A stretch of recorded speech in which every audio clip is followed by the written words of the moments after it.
I believe that we can look upon this as a wake-up call, because I think that in the last 40 years, our lives have undergone a very significant change. Technology has made life comfortable and pleasurable, right? And it has taken many hardships out of life. I mean, when I was a kid, right, in the 1930s, life was not easy, right?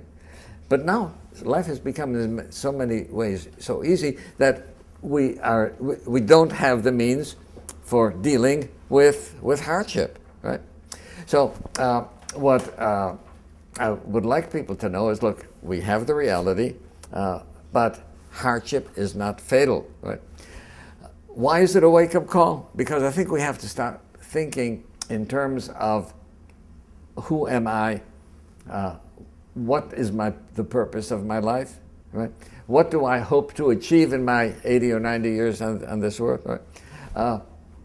I sometimes say, I've attended many people in the last days of life.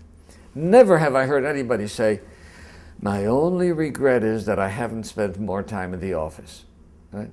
It doesn't happen, right? Because what happens is that when people look at their life retrospectively, they realize that they left out many of their values of a life. Well, why don't we become wiser, right, when we're in a time where we can do something about it instead of when we're terminal, right?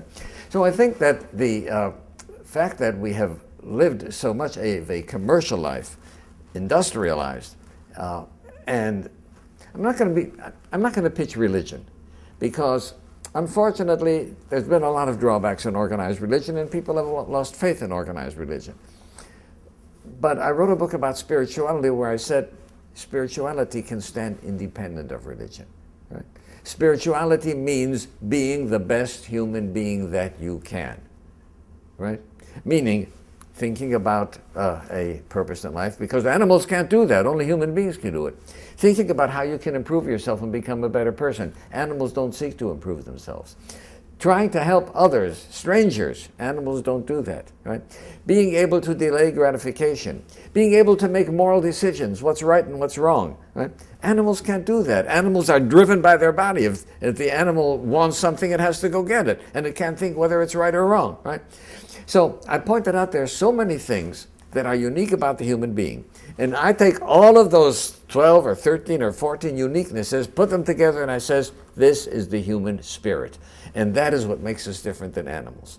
Now, if you implement all of these things, then you are implementing the spirit and you are being spiritual, right? And one can be spiritual and have a feeling of self-worth of being a spiritual being, right, without even having a belief in God or being in any religion.